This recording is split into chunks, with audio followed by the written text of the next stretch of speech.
Masechet Nedarim, Daf Zayin 7, nous commençons aux deux derniers mots de la première ligne. Yesh yad litzdaka ou en yad litzdaka. Donc nous sommes toujours dans cette sougya de Yadaim. Nous avons vu que le principe de Yad, c'est lorsqu'un homme va dire une phrase, mais il ne va pas la formuler convenablement jusqu'au bout. C'est comme s'il commence, il ne termine pas. Est-ce que cette phrase va être considérée comme s'il avait dit ce qu'il pensait dire? Comme par exemple pour les Nedarim, lorsqu'un homme dit « Mufrashni mimcha, meruchakni mimcha » je suis éloigné de toi, séparé de toi. Est-ce que on comprend, on entend de là un lachon neder, c'est-à-dire qu'il a voulu s'interdire les biens, les aliments de son prochain? Donc même s'il n'a pas dit « je m'interdis », il n'a pas précisé le mot assour, même s'il n'a pas dit kekorban comme un sacrifice, nous avons vu que ce sont les deux manières, entre autres, de s'interdire un aliment, un objet. Malgré tout, nous avons vu qu'il y a yad les nedarim, c'est-à-dire que le yad, le manche, lorsqu'on va dire une phrase, même si on ne l'a pas terminée, on n'a pas exprimé les termes de neder, mais on comprend ici qu'il y a un neder. Eh bien, dans ce cas-là, c'est comme s'il y avait eu un neder. Et nous avons vu qu'il y a des yadaim qui sont mochichot, c'est-à-dire on comprend la seule explication possible à sa phrase, c'est le neder. Il y a yadaim sheinan mochichot, c'est-à-dire un yad qui peut être expliqué de différentes manières, dans un sens comme dans l'autre, comme par exemple la Gemara nous avait expliqué que le din de meruchakni ou mufrashni ou mudrani mimcha, dire si je me sépare de toi, me séparer de toi peut signifier je ne vais pas faire de commerce avec toi, ou peut-être que cela signifie je ne veux pas manger chez toi. Donc ça c'est un yad chez enomochiach, c'est un enomochiach qui n'est pas précis, on n'est pas obligé de donner l'explication que cet homme veut s'interdire de manger son prochain, on peut dire que peut-être il ne veut pas faire de commerce avec lui. Ou bien encore, meruchakni mimcha, nous avons vu, je suis éloigné de toi. Peut-être que son intention était, je ne vais pas être debout dans tes quatre coudées. Ou peut-être qu'il va s'interdire de manger chez lui. Ça, c'est un yad chez Eno Mochiach. Il y a aussi un autre stade qui est encore moins que le yad chez Eno Mochiach, comme la Gemara l'avait rapporté plus haut. Donc nous avons vu ces dynimes de yad dans les Darim, ensuite Rav Papa, dès le début de Davav Amudbet, s'était posé la question, est-ce qu'il y a un yad dans Kiddushin? Dans Gittin, nous avons vu qu'il y a le principe de yad, mais dans Kiddushin, est-ce qu'il y a un yad? Et la Gemara avait expliqué dans le cas où un homme va donner 2 proutotes ou 2 anneaux à une femme, il va lui dire Areat mekude shetli. Il se tourne vers une deuxième et il va dire Ve'at, et toi. Il n'a pas précisé et toi aussi, il a dit et toi. Est-ce que on va comprendre et toi aussi tu es mekude shetli par ce deuxième anneau, cette deuxième prouta?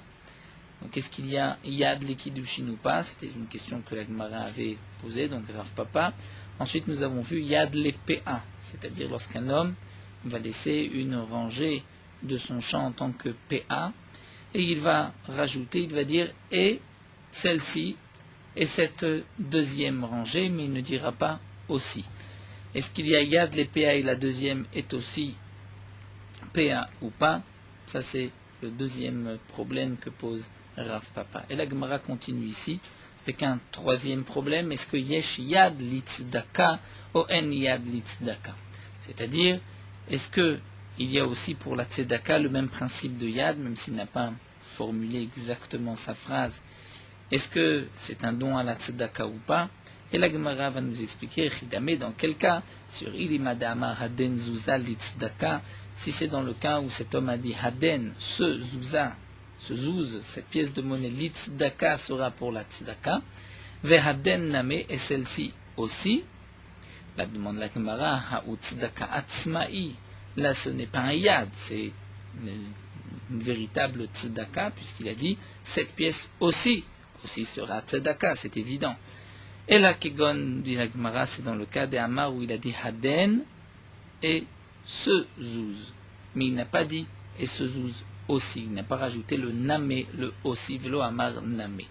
Maï, quel est le din? Est-ce qu'on va traduire Haden namé tzedaka, kama, que son intention était de dire Haden namé tzedaka, que ce deuxième zouz, cet autre zouz, est aussi pour la tzedaka? Odilma, ou peut-être non. Que signifie Maï vehaden, ce vehaden et celui-ci? Les nafkuta be'alma kama, c'est-à-dire je vais me sortir l'utiliser pour mes besoins personnels, mais non pas pour la tzedaka. Vedibura ou deloaske, il n'a pas terminé sa phrase, dire pourquoi il allait utiliser ce zouz. Donc là, la question se pose, est-ce qu'il y a un yad li tzedaka ou pas?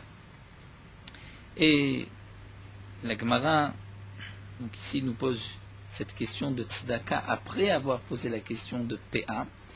Et l'Oran nous explique que cette deuxième question est sous forme de imtim tselomar, c'est-à-dire même si tu veux dire que pour la PA, il y a un yad la PA, peut-être que pour la tzedaka, il n'y a pas de yad la tzedaka. Puisqu'après tout, la raison du problème, de la question qui se pose pour la tzedaka, est en vérité la même question, le même problème que pour la PA, puisque nous avons expliqué le safek, le doute de Rav Papa, c'est que dans la PA, il y a un Ekesh, la PA avec les korbanot, puisqu'à propos de l'interdiction de Baal Teacher de tarder à apporter ses korbanot, c'est marqué, parce qu'Akadosh Baruch Hu te le réclamera, Me'imar de toi. Et nous avons appris que Me'imar signifie aussi Leket Shira ou PA, puisque à propos de Leket Shira ou PA, c'est aussi marqué était Ani Imar, que tu devras donner aux pauvres avec toi. Donc le Me'imar ici fait allusion au Matanot Aniim, à ce qu'on doit laisser aux pauvres, pour nous dire qu'il y a aussi le Baal Teacher, l'interdiction de tarder à donner la PA, ou le Leket Shira. Leket, ce sont les épis de blé qui vont tomber au moment de la récolte, et Shira, ce sont les petits tas qu'on a oubliés, une partie de la récolte qu'on a oubliée, qu'on n'a pas moissonnée dans la rangée, qu'on devra laisser, et PA, c'est une partie du champ qu'on doit laisser. Donc la question était la suivante, puisqu'il y a un Ekesh entre PA et Korbanot, donc de la même manière que pour les Korbanot, il y a Yad les Korbanot, puisque c'est le même principe que Nedarim, est-ce qu'il y a aussi Yad la PA? Ou pas? Peut-être que le Ekesh, c'est seulement à propos du Baal Teacher, d'interdiction de Baal Teacher. Bien que, nous posons la question Loran, bien que il y a une règle en Ekesh les Mertza, on ne fait pas un Ekesh à moitié, donc si on fait un Ekesh, on le fait dans tous les sens, malgré tout, le din de PA n'est pas méfourage dans le passouk, on l'apprend d'une dracha, donc peut-être qu'on n'appliquera pas ce klal de Nekesh les Mertza, peut-être que le Ekesh n'est seulement que pour Baal Teacher. Là, à propos de la tzedaka, la Gemara nous dit que le problème est aussi le même, comme nous allons le voir, parce que dans le passouk c'est marqué Beficha, c'est-à-dire ce que tu sors de ta bouche, tu devras garder, faire ce que tu as décidé d'offrir, de donner à Kadosh Baruch Hu, ce que tu as sorti de ta bouche Beficha. Et on apprend de là que Beficha zot tzedaka, que pour la tzedaka aussi il y a le lave, l'interdiction de Baal Teacher. Donc la question que pose la Gemara ici, c'est Mi Amrinan, est-ce qu'on va dire qu'il va d'Itkesh les korbanot, dirti Beficha zot tzedaka, puisqu'il y a un Ikesh entre tzedaka et les korbanot, puisque Beficha, à propos aussi du din de Baal Teacher, donc une obligation de donner rapidement la tzedaka, de ne pas tarder, comme la Gemara l'explique dans Maseret Rosh Hashanah à propos de la tzedaka, c'est dans quel cas qu'on est chayav de Baal Teacher, et donc on dira ma korbanot yeshlaim yad, puisqu'il y a un lien entre tzedaka et les korbanot pour le Baal Teacher, de la même manière que pour les korbanot il y a un yad, av tzedaka yeshla yad, odilma ou peut-être que non les Baal Teacher ou des itkish, peut-être que c'est seulement le Ekesh à propos de Baal Teacher, mais pas sur la tzedaka. Donc a priori, nous voyons que la question entre PA et Tzedaka, c'est exactement le même problème. Pourquoi ici la Gemara le pose en deux temps, puisque c'est le même limoud. C'est vrai que ce ne sont pas des mêmes mots. Une fois c'est de Meimar, une fois c'est de Beficha, mais le principe est le même. Alors le Ran nous explique qu'en vérité les deux questions n'ont pas été posées en même temps, mais c'est vrai que c'est le même problème qu'on peut donc poser sur PA ou sur Tzedaka. Le deuxième problème ne suit pas le premier problème. Bien que nous avons vu plus haut qu'entre Kiddushin et PA, le Ran nous avait expliqué que peut-être que pour Kiddushin il n'y a pas de Yad, parce qu'il n'y a pas de lien entre Kiddushin et Nedarim, alors que pour PA, il y a un lien entre PA et les Korbanon, donc les Nedarim. Donc là, c'est vrai que la question de PA venait après la question de Kiddushin. Peut-être que pour Kiddushin, il n'y a pas de Yad, mais pour PA, il y a un Yad. Mais pour la Tzedaka, nous dit le Ran, ce sont deux questions qui ont été posées, on va dire, en même temps, ailleurs, dans d'autres Baté Midrashot. Et donc, les questions sont les mêmes, mais ce n'est pas une répétition. La Gemara continue, la Gemara n'a pas répondu donc à tous ces problèmes. On continue avec un autre problème. Est-ce que Yesh Yad Lefker ou Dilma en Yad Lefker? Est-ce qu'il y a un Yad pour Hefker? Lorsqu'un homme va rendre Hefker, va se détacher de sa propriété d'un de ses biens. Mais là demande la Gemara Hinu Tzedaka, c'est le même principe que Tzedaka, comme nous l'explique ici le Tosfot sur le côté, puisqu'en général, lorsqu'un homme est mafkir, c'est pour qui qu'il est mafkir? Il est mafkir pour les pauvres. Il abandonne, il se retire, il laisse là, et c'est un pauvre qui viendra prendre cet objet, cet aliment. Donc c'est le même principe que Tzedaka. C'est ce que la Gemara demande à Inu Tzedaka, et la Gemara répond Im Timtselomar Ka'ama. Là, la question de Hefker suit la question de Tzedaka, parce qu'il y a une différence entre Hefker et Tzedaka. C'est que la Tzedaka, c'est une tzedaka seulement pour les pauvres, alors que Hefker, même un riche, peut prendre l'objet qu'on a rendu Hefker. Donc l'Agma nous dit Imtim Tselomar Kama. C'est sous forme de Imtim Tselomar, si tu veux dire. Imtim Tselomar, si tu arrives à répondre à la question à propos de la tzedaka. Et tu vas dire que Yesh Yad li tzedaka, que pour la tzedaka il y a un Yad, il y a le manche, même s'il n'a pas précisé, il a simplement dit et ce zouz. Den Ekesh le Merza, parce que comme nous l'avons vu, il n'y a pas de Ekesh le Merza, de demi-Ekesh, et de la même manière qu'il y a un Ekesh, un lien entre Tzedaka et les Korbanot. Il y a le lien pas seulement pour Baal Teacher, mais il y a aussi un lien pour le din de Yad. Donc Hefker, la question se pose, même si pour Tzedaka, nous avons répondu qu'il y a un Yad, mais peut-être que Hefker c'est différent. Est-ce que Miamrina Naïtsunu Tzedaka, est-ce qu'on va dire que Hefker c'est comme Tzedaka ou Dilma Shanet Tzedaka de Tzedaka lo Chazil alanim, peut-être que c'est différent parce que la Tzedaka c'est seulement pour les pauvres, comme nous l'avons dit, Aval Hefker ben Nanim Balashirim, alors que le Hefker c'est aussi bien pour les riches que pour les pauvres. La Gemara continue, Ba'e Ravina. Ravina pose une autre question. Yesh Yad le Bet Akise Olo. Est-ce qu'il y a le principe de Yad pour le Bet Akise, pour les toilettes? C'est-à-dire, comme nous allons voir, lorsqu'un homme désigne une pièce, désigne un endroit comme étant un toilette, nous n'avons plus le droit de lire le Kriyat Shema dans cette pièce, même si les toilettes n'ont pas été encore utilisées, mais c'est une azmana, puisqu'il a préparé cet endroit, il a déclaré que cet endroit serait un Bet Akise, on ne peut plus lire le Kriyat Shema à l'intérieur, comme les Rishonim nous disent, mi des Rabbanan. Donc la question qui est posée ici, c'est dans le cas que nous allons voir, où un homme a dit tel endroit va être un toilette, et cet endroit, mais il n'a pas dit et cet endroit aussi. Est-ce que le deuxième endroit, par le principe de Yad, deviendra aussi destiné à un toilette, à un Bet Akise, donc nous n'avons pas le droit de lire le Kriyat Shema à l'intérieur, ou peut-être qu'il n'y a pas de Yad pour le Bet Akise? C'est la question que se pose Ravina. Baï Ravina, Yesh Yad le Bet Akise Olo, y a-t-il un Yad pour les toilettes ou pas? Mais dans quel cas? Il est Madama, si c'est dans le cas où il a dit Hadden Beta le Bet Akise, que cette maison soit un toilette, Ve Hadden Name, cette maison aussi, Hao Bet Akise Name Ave. Là c'est évident que le deuxième endroit est aussi désigné comme toilette et nous n'avons pas le droit de lire le Kriyat Shema à l'intérieur. Et là, Kegonde Amar Vehaden. Mais c'est dans le cas où il a dit Vehaden et cet endroit. Velo Amar Name, et il n'a pas dit aussi, il a dit et cet endroit. Maï. Quelle est la signification de cet endroit? Haden de Amar. Quelle est la signification de ce Haden?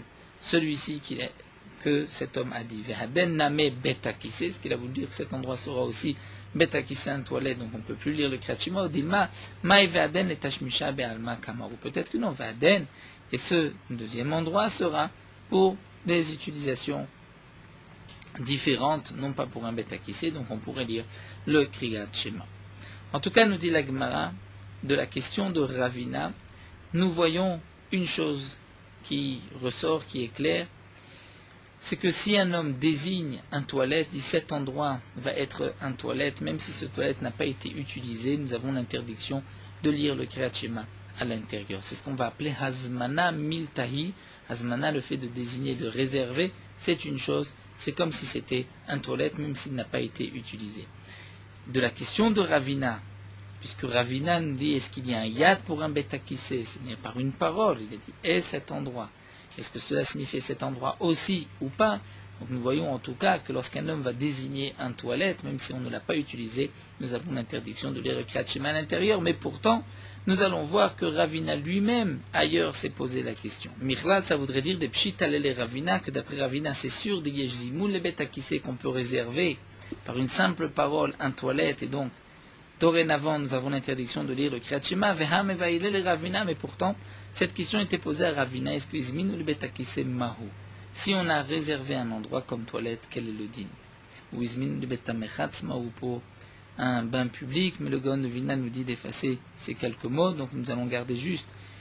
Ravina se pose la question à propos d'un toilette par une azmana, est-ce que zimoun mo'il ou en zimoun mo'il? Est-ce que le fait de désigner, de réserver, va rendre cet endroit comme un toilette et nous n'avons plus le droit de lire le Kriyat Shema, ou pas? Peut-être que le zimoun n'est pas suffisant, c'est seulement lorsque il sera vraiment utilisé comme toilette qu'on ne pourra plus lire le Kriyat Shema.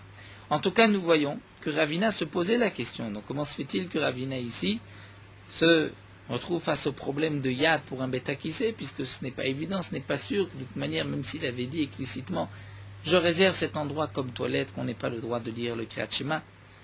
Donc comment se fait-il que Ravina se pose la question pour le yad? L'Agma répond qu'en vérité, Ravina se pose une question l'une dans l'autre, c'est-à-dire Ravina chada migo chada, comme elle est l'une, puisqu'il a l'autre, c'est-à-dire il avait d'abord la première question, donc là comme l'Agman nous l'explique, est-ce que Zimoun Moïl ou En Zimoun Moïl? Première question de Ravina, est-ce que le fait de désigner un endroit comme toilette le rend betakissé, nous n'avons plus le droit de lire le Kriyat Shema? Est-ce que oui ou est-ce que non?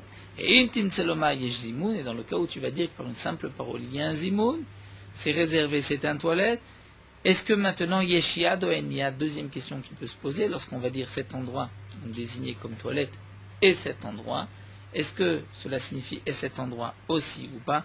C'est là le deuxième problème de Ravina, est-ce que Yesh Yad ou En Yad? Et la Gemara conclut Tiba ele, c'est comme nous voyons ailleurs Teiku, c'est-à-dire que cette question n'est pas répondue, nous attendons Eliyahu Hanavi pour répondre à la question, aux problèmes qui ont été imposés. Nous voyons encore une fois d'ici, donc de tous les endroits, nous remarquons que la Gemara de Nedarim ne reprend pas le langage habituel du Babli, ce n'est pas non plus du Yerushalmi, mais il y a beaucoup de mots qui ressemblent au Talmud Yerushalmi. Nous avons ici une grande arichut, c'est-à-dire que le Ran va s'étendre pour fixer la halacha, puisque la Gemara n'a pas répondu dans tous ces cas, et le Ran nous dira que pour les Kiddushin, on est Mahmir, donc puisque c'est un Safek de Oraita, et donc il faudra faire la Khumra, donc cette femme aura besoin d'un guet de cet homme. À propos de la Péa et de la Tzedaka, là aussi le Rashba nous dit que c'est la Khumra, et le Ramban aussi, mais le Ran n'est pas tout à fait d'accord concernant les questions d'argent, qu'on doit être allé la Khumra, puisque nous avons une règle, lorsque c'est un Safek Mammon, est-ce que ça revient aux pauvres ou pas? Normalement on dit que la Kula, c'est-à-dire celui qui a cet argent, gardera l'argent chez lui. De même pour Efker, puisque c'est un Safek d'argent, dit le Ran, donc on va aller la Kula, il n'y a pas de Yad, donc le deuxième objet, deuxième aliment, deuxième pièce ne sera pas Efker, parce qu'on dit ça c'est Efker et ça. Et pour terminer, à propos du betakissé, de ce toilette, la question de Ravina, nous dit le Ran que puisque c'est une question midi Rabanan, nous avons aussi une règle, Sfeka de Rabanan, les Kula, donc il n'y a pas de Yad pour le betakissé. Nous allons poursuivre avec ce que nous avons vu dans la Mishnah, la marloquette entre les Chachamim et Rabbi Akiva, à propos du mot Menudeh Ani Lecha. Donc la Mishnah nous avait expliqué les Yadot, lorsqu'un homme va dire Mudrani Mimcha, c'est-à-dire j'ai comme une interdiction de Neder vis-à-vis de toi, ou Mufrashni Mimcha, je suis séparé de toi, Meruchakni Mimcha, éloigné de toi. Et dans le cas où l'homme a dit Menudeh Ani Lecha, c'est-à-dire je suis comme en idouille, excommunié de toi. Est-ce que il y a là un lachon, un yad de neder ou pas? Et Rabbi Akiva était chocher basel achmir, c'est-à-dire le frotter les lèvres, pour plutôt être mahmir et dire que c'était un neder. Donc c'est un yad, les nedarim, et que cet homme a voulu s'éloigner, donc s'interdire les biens de son prochain. Amar Abaye nous dit, Modé Rabbi Akiva l'inyan malkout. Malgré tout, Rabbi Akiva est d'accord à propos des malkout, c'est-à-dire si un homme ensuite transgressait son neder chez Enoloki, il ne recevra pas de coup.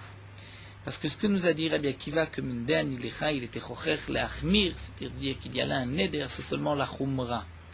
Rabbi Akiva avait un doute, il a été plus strict, mais pas au point de donner des coups à celui qui transgressera son neder. La preuve, nous dit Abaye, parce que si vraiment Rabbi Akiva allait interdire, allait considérer le yad comme un neder, au point même de donner des coups malkout à celui qui transgressera, alors le Tana aurait dû enseigner Imken Nitne Rabbi Akiva Mahmir. Rabbi Akiva est Mahmir. Rabbi Akiva est plus strict, dit que c'est un neder.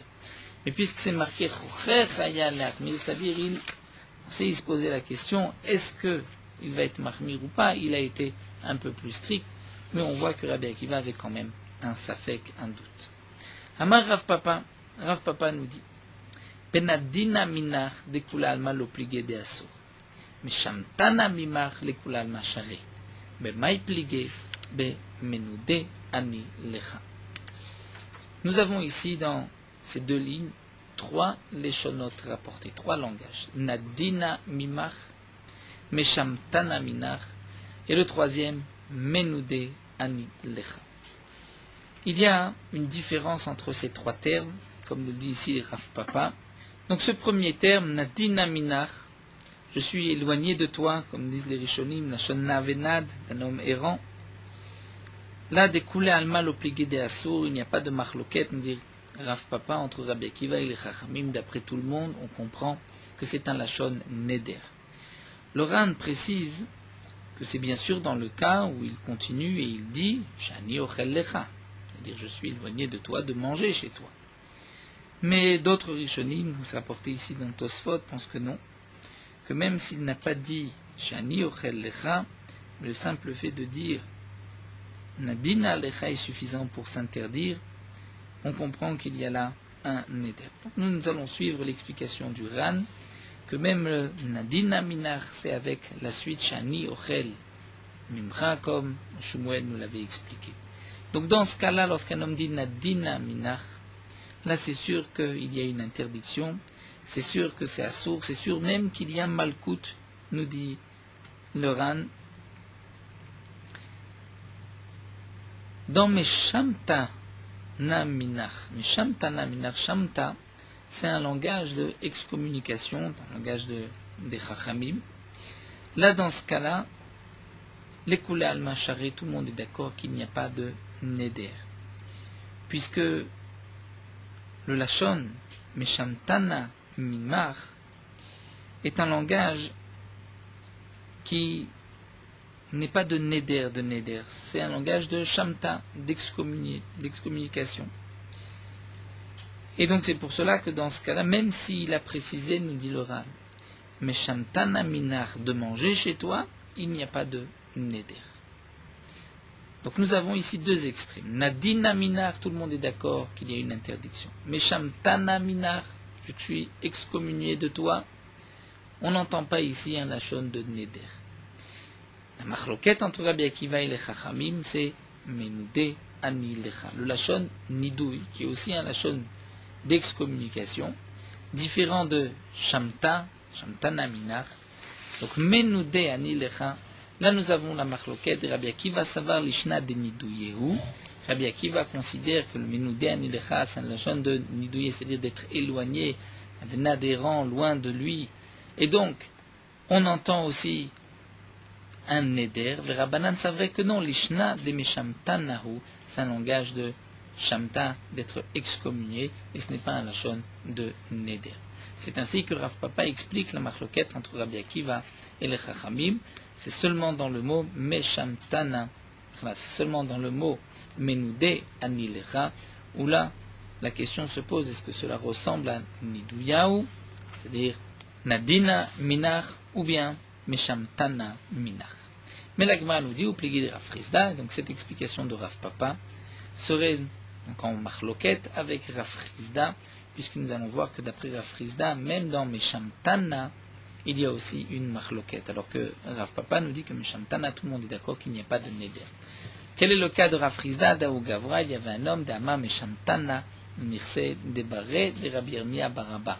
Un homme a dit Meshamtana, donc je suis comme excommunié, des biens du fils de Rabbi Yirmiyah Baraba, Télékamé de Rav Frisda. Il s'est présenté devant Rav Frisda à Marley, il lui a répondu l'aide de Chashla, l'aide de Rabbi Akiva, c'est-à-dire on n'est pas possèque comme Rabbi Akiva, personne ne craint cette parole de Rabbi Akiva, et donc le din est qu'il n'y a pas de neder. Pourtant c'était Meshamtana ben Nirse. Donc Meshamtana d'après Rav Papa, il n'y a pas de machloket du tout entre Rabbi Akiva et les Chachamim, donc d'après tout le monde, ce n'est pas un neder. Donc comment se fait-il que Rav Frisda a dit nous ne sommes pas d'accord avec Rabbi Akiva? Donc on voit de là que Kassava, ben Meshamtana a plégué que d'après Rav Frisda, même lorsque c'est le mot Meshamtana qui a été utilisé, il y a aussi une marloquette entre Rabbi Akiva et les Chachamim. La Gemara continue. Amar Rabbi Ila Marav. Rabbi Ila nous dit au nom de Rav, puisque nous avons parlé du din de Nidouille, lorsqu'on va excommunier un homme, eh bien, voici quelques halachot de Nidouille. Nidou Befanav. Si on a excommunié une personne Befanav, alors que la personne était présente, elle était là, Materimlo et la Befanav, on va aussi lui enlever le Nidouille seulement en sa présence. Pour quelle raison? Nous avons plusieurs explications données dans les Rishonim. Le Ran ici nous dit, étant donné que le Nidouille a été fait devant lui, donc le Nidouille est très fort. Puisqu'il est fort, on ne peut l'enlever que si la personne est présente, comme nous voyons dans Masret Gitin, que toute chose qui se fait devant, se faire interdire devant 10 personnes, il faut ensuite 10 personnes pour l'enlever. Ça c'est une première explication du Ran. Mais le Ran n'est pas d'accord avec cette explication. Il donne une autre explication, c'est Mishum Chajda. Dire pour ne pas qu'il y ait de soupçons sur cette personne. Puisque comme nous allons le voir, lorsqu'un homme est bénidouille, on doit se séparer de lui, s'éloigner de lui. Fin de Masechet Moed Katan, il y a des tas de halachot à propos du Menoudé, qui a le statut, parfois même d'un endeuillé, d'un lépreux. Donc il y a beaucoup de choses que le Menoudé se doit de garder, de faire attention, comme un endeuillé. Les gens vont aussi s'éloigner de lui, du Menoudé. Et puisque ce nidouille s'est fait devant lui, on ne pourra le permettre que devant lui. Pourquoi? Parce que parfois, on risque de permettre son nidouille alors que le Menoudé n'est pas présent, et lui n'est pas au courant, n'avait pas entendu, et lorsqu'ensuite on va voir que les gens ne s'éloignent pas de lui alors que c'est terminé, on ne va pas comprendre, lui encore se conduit comme un Menoudé, on ne se sépare pas de lui, donc il risque d'y avoir un rachad, un soupçon. Mais lorsque le nidouille s'est fait hors de sa présence, donc là il n'y a pas de rachad, puisqu'il pensera aussi de la même manière qu'on lui a fait le nidouille alors qu'il n'était pas là, on l'a peut-être enlevé alors qu'il n'était pas là. Ça c'est la deuxième explication du Ran. Dans les Rishonim, nous avons aussi une autre explication, celle du Roche, qui nous dit que puisque cet homme-là a été excommunié alors qu'il était là en sa présence, mais il faudra lui enlever le nidouille lorsqu'il est là. De la même manière qu'on lui a fait honte lorsqu'il était présent, on doit maintenant le respecter, lui donner du kavod, lui enlever le nidouille, même lorsqu'il est là. Et donc, d'après cette explication du Roche, c'était l'ichvod du Menoudé. Et bien sûr, Bedi Avad, si on lui a enlevé son nidouille alors qu'il n'était pas présent, le nidouille est aussi enlevé. Donc reprenons à Maravila, Marav, Ndou, Befanav, Matirino et la Befanav. Si le nidouille s'est fait en sa présence, on n'enlèvera que s'il est présent. Nidou, Shlo, Befanav, si c'est fait alors qu'il n'était pas là. Matirino, Ben, Befanav, Shlo, Befanav, on peut lui enlever le neder, qu'il soit là ou qu'il ne le soit pas. Amar Rafranin, Amarav, Rafranin, du nom de Rav, Hashomé, Askarat, Hashem, Ipi, Chavero. Si un homme entend son prochain mentionner le nom d'Hachem en vain, Tsarir le nadoto, il faut l'excommunier, il faut lui faire un nidouille, lui dire tu es bénidouille. Vim lo nidou, et si on ne lui fait pas ce nidouille, hu atzmo ye bénidouille, c'est-à-dire la personne elle-même qui a entendu, devrait être, nous dit le Ran, bénidouille. Non pas qu'elle deviendra automatiquement bénidouille, mais elle mériterait aussi le nidouille. Pourquoi chez Kol Makom Shaskarat Hashem Metsuya, Sham Aniyut Metsuya? Parce que partout, dans tous les endroits où on mentionne le nom d'Hachem en vain, le nom de Dieu en vain, eh bien il y a aussi la pauvreté qui s'installe, qu'on trouve. Ve'aniyut, et la pauvreté c'est Kemita, comme la mort.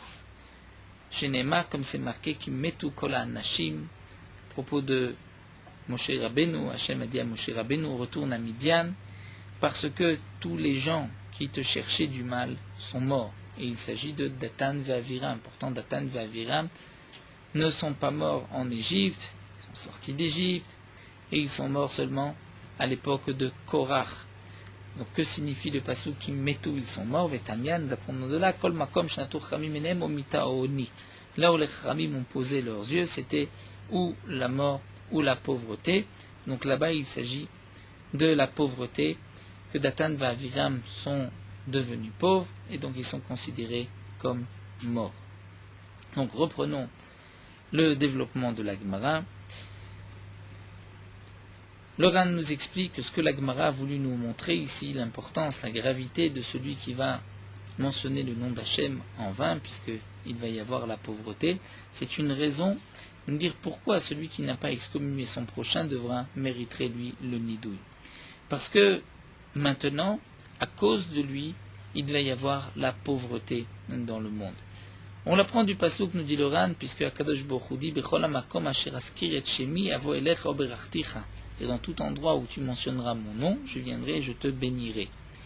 Donc là, c'est lorsque Akadosh Baruch Hu nous permet de mentionner son nom dans la tfila, l'étude, dans une bracha. Et donc on voit que Akadosh Baruch Hu dit, lorsque tu mentionneras mon nom pour une mitzvah, eh bien, avo elecha oberachticha, je te bénirai. Donc, mentionner le nom d'Hachem lorsqu'on doit, ceci amène la bracha et la richesse. Donc on comprend automatiquement que si un homme mentionne en vain le nom d'Hachem, on retrouvera la pauvreté. Ou encore, nous dit le Ran, nous avons un autre pasouk, puisque c'est marqué à propos de celui qui jure à faux, et que dans la Gemara, c'est marqué que celui qui mentionne le nom d'Hachem en vain, c'est comme s'il jurait à faux. Et à propos de la Shuvat Sheker, il y a un pasouk qui montre que cela amène la pauvreté. Donc puisqu'il y a, à cause de lui, la pauvreté dans le monde, donc c'est pour cela qu'il méritait lui aussi le nidouille, puisqu'il n'a pas été ménadé, il n'a pas excommunié son prochain. Le Ran continue aussi, nous explique que la niyut c'est comme la mort, puisqu'on voit à propos de Datan ve'Aviram, où c'est marqué que Datan ve'Aviram sont morts, alors que pourtant ils ne sont pas morts. Mais nous explique le Ran, puisqu'il y a plusieurs possibilités, comme nous dit la Gemara, il y a 4 personnes qui sont considérées comme mortes. C'est le pauvre, l'aveugle, le lépreux et celui qui n'a pas d'enfant. Donc là, à propos de Datan ve'Aviram, on est obligé d'expliquer que c'est la pauvreté. Pourquoi? Si on va dire parce que Datan ve'Aviram étaient aveugles, ils sont considérés comme morts, nous voyons à propos de la marloquette de Korach, que Datan ve'Aviram ont dit à Moshe Rabbeinu, même si tu vas nous crever les yeux, on ne va pas monter en Eretz Israël. Donc on voit qu'ils n'étaient pas aveugles. Ils n'étaient pas non plus lépreux, puisque c'est marqué Bekerev Kol Israël, ils étaient au milieu du peuple d'Israël. De dire qu'ils n'avaient pas d'enfants, ce n'est pas non plus une raison, puisque Akadosh Baruch Hu a dit à Moshe Rabbeinu, tu peux retourner en Égypte, parce que Datan ve'Aviram sont morts. Si c'est parce que Datan ve'Aviram n'ont pas d'enfants, n'ont pas eu d'enfants, ce n'est pas une raison pour rentrer en Égypte. Ça ne veut pas dire que Datan ve'Aviram n'ont plus d'influence chez Paro. Donc on est obligé de dire que Datan ve'Aviram ont perdu leur argent, leur richesse, et donc c'est pour cela qu'ils n'étaient plus importants aux yeux de Paro, et que donc Moshe Rabbeinu n'avait plus rien à craindre. Donc malgré tout, n'oublions pas que en Égypte, certains n'avaient pas d'esclavage, les Lévim n'avaient pas d'esclavage. Donc Datan ve'Aviram, eux, étaient jusqu'à présent importants aux yeux de Paro, mais puisqu'ils avaient perdu leur richesse, leur argent, Donc Moshe Rabbeinu n'avait plus rien à craindre. Donc tout ceci pour nous dire que lorsque un homme prononce le nom d'Akadosh Baruch Hu en vain, la pauvreté vient dans le monde, et la pauvreté c'est comme la mort, donc c'est pour cela que cet homme mérite d'être excommunié, et que celui qui ne va pas l'excommunier va lui-même mériter d'être excommunié. On peut rapporter aussi la question du Ran, au nom de Tosfot, qui dit, mais c'est marqué dans l'Yerushalmi que toute personne qui ne se conduit pas comme il se doit, il faut aussi faire le nidouille.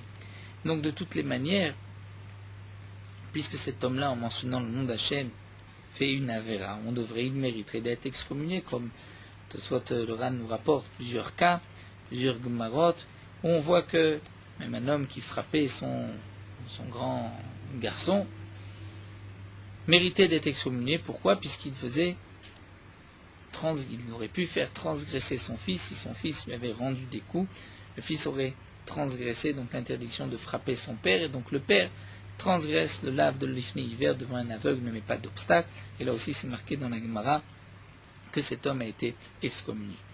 Donc Tosfot répond que c'est vrai que de toutes les manières il faut excommunier toute personne qui se conduit mal, qui transgresse une halakha de la Torah. Mais ici, ce qui est rapporté dans la Gemara, c'est pour nous dire que celui qui ne va pas l'excommunier, lui-même mérite d'être excommunié. C'est parce que prononcer le nom d'Akadosh Baruch Hu en vain, c'est chamour, au point d'apporter donc la pauvreté et donc la mort. Amar Rabbi Abba nous dit avec Aïna Kamed Ravuna, j'étais devant Ravuna, Shama Leach Iteta, il a entendu une femme des Afka, Askarat Hashem Levatala, qui avait mentionné le nom d'Akadosh Baruch Hu en vain, Shamta, il a excommunié. Vesharala Leatar, ensuite il lui a enlevé ce nidouille immédiatement, Be'apa, en sa présence. De là on a appris trois choses, Shmamina Tlat, Shmamina, que d'abord Hashomé Askarat Hashem Pichaver Tzech Lenadoto, comme nous avons vu, que toute personne qui mentionne le nom d'Hachem en vain, il faut l'excommunier. Veshmamina, on apprend aussi que Nidou Befanav En Matirnu Elo Befanav, puisqu'il a tenu à lui enlever le neder en sa présence. Donc si le nidouille s'est fait à la présence de la femme, on ne peut l'enlever qu'en présence de la femme, comme nous l'avons vu plus haut. Veshmamina aussi, En Ben Nidouille la Fara Velokloum, on n'a pas besoin d'attendre. Il n'y a pas un laps de temps de nidouille, on peut faire la Fara, c'est-à-dire la Tara, annuler immédiatement le nidouille.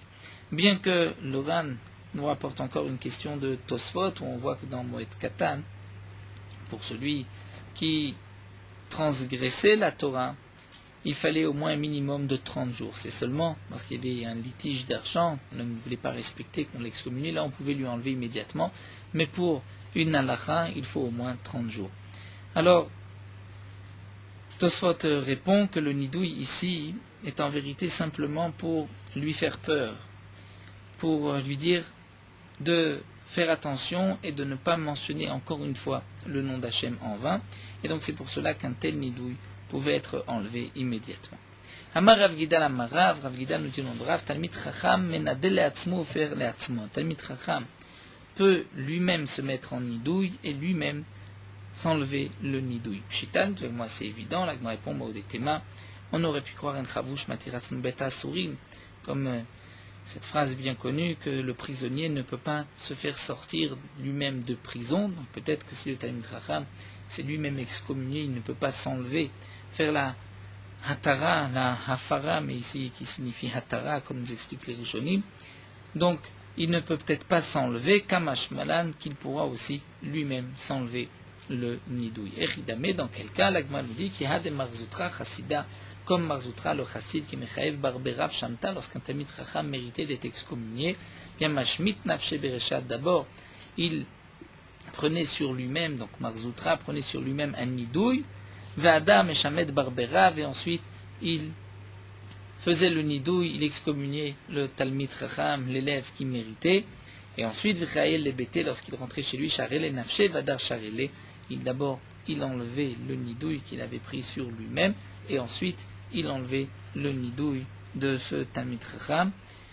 Donc quelle est la raison pourquoi, on nous dit les Rishonim, pourquoi il prenait sur lui-même un nidouille, puisque, comme l'explique le Rosh des Rishonim, pour le kavod de la Torah, et de devoir excommunier un Talmid Chacham,